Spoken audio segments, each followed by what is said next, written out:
Hey everybody, this is Toby Eunice with AGK Member Vault video number 2, the second one for October. And as I said, we plan to deliver 2 of these videos every month for the future. And I'm sorry I waited till the last minute to get these done.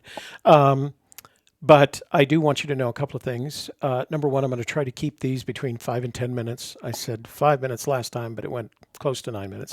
So I'm going to try and keep these to about 5 minutes just to start some conversations. And the other thing that I want you to know is if you have ideas about what topics to cover in these 5 to 10 minute segments, please send me an email, gypsykiss@gmail.com, make the subject line Member Vault video, and then give me a sense of what topic you'd like me to cover. And the reason I ask that is because this topic is the result, excuse me. This topic is the result of an email I received from one of our viewers. And the question that the viewer asked, and I'm going to paraphrase this, was, Toby, how many times have you heard Fen tell us not to ignore something versus to ignore something? And I went back and took a look at the research, and I didn't find a lot of times where he used the word, but when he did, it felt like there was a pattern. And of all the times that he used the word, I picked the 3 that I thought were most relevant to what we're trying to accomplish in identifying what's the most important part of the poem and the thrill of the chase. And so these are the 3 that I picked. I have uploaded a PDF file with my search for the word ignore from terryscant.com, and you can search that. That file, that PDF file, is searchable, so you can take a look at it and see the context for the number of times he's used it.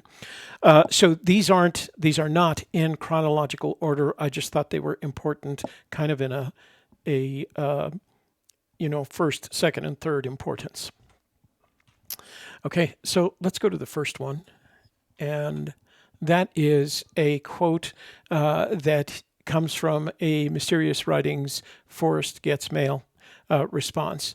And someone asked him about the value of everything that was in the book and the poem, and suggested that perhaps you don't need to follow the poem specifically. And as a matter of fact, we did a video based on that. I made a comment about how the next time I would go out, I was going to ignore the poem, look for warm water salt, and then I was just going to search for treasure. And he actually sent me an email saying that that would be a really big mistake, and that I should admit that it would be a really big mistake. So I thought it was an important email from him, because I don't get emails from him that often. But I never did. I admitted to him. I explained to him that it was a video, and not to be upset by it. So again, this comes from November in 2013, and he says, "You will ignore the poem at your own peril." So I think what he's telling us is that relates to that get back in the box. Don't ignore the poem. At the same time, he wants us to use our imagination. So the question is, how much do we not ignore the poem if we try to use our imagination? So the conundrum, and I've mentioned this in the past, the conundrum for me has always been, how much do I not ignore the poem at my own peril, but use my imagination to figure out what's going on with this? But I think this is important, because what it says to me is that he believes that the poem is fundamentally the most important tool you have to find this treasure. The second time that I selected actually took place immediately after that. It was on November 2nd at Moby Dickens, and as you're aware, I recorded that video. And this is early on. This was in the first few minutes of the conversation, and he was trying to explain why he ended up writing The Thrill of the Chase and the poem and Hiding the Treasure. And he says, but then I got well, I ruined the story, and so I had to change that. And I've said before that the poem was really written by an architect. I've never quite understood what that exactly means, but I do have a daughter and a son-in-law who are both architects, and the son-in-law is very cerebral. And I asked him one time, what is the closest discipline that you're aware of to architecture? And without missing a beat, he said poetry. Writing poetry. Those are his exact words. And I thought that was a really interesting comparison between what Fenn had said, which is every word is placed in there. I'm sorry, that the poem was really written by an architect, and my son-in-law, who is a trained architect, who said that the closest discipline to architecture is writing poetry. But honestly, I still don't quite understand. Every word is placed in there strategically, and you can't ignore any of the nouns in the poem, which flies in the face, of course, of our last conversation where we talked about the first clue at begin at where warm waters halt, and the last clue being if you've been wise and found the blaze.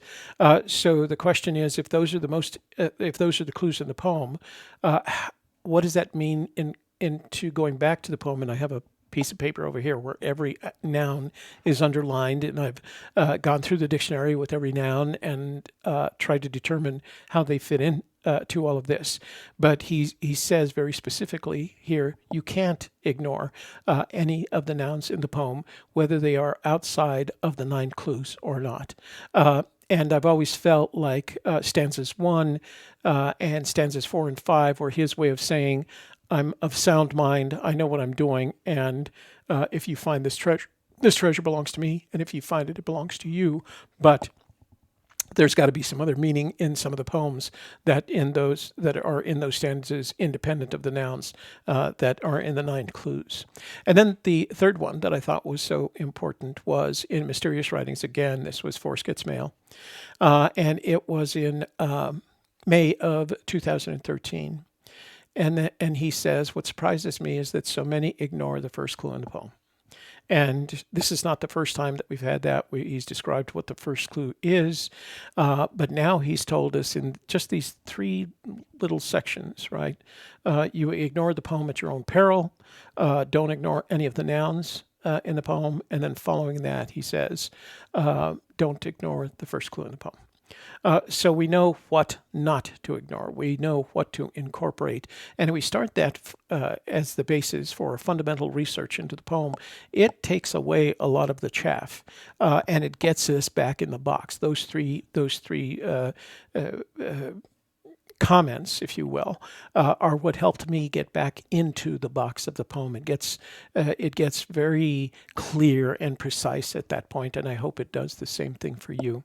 Again, we'll continue to produce 2 of these videos a month for you guys to just kind of start a conversation. If you'd like to address them in our Zoom meetings, you're welcome to do that. But more importantly, if you have ideas about what you'd like me to pick to talk about in this 5 to 10 minute short video, let me know. Send an email to gypsyskiss@gmail.com. Thanks, and have a good day.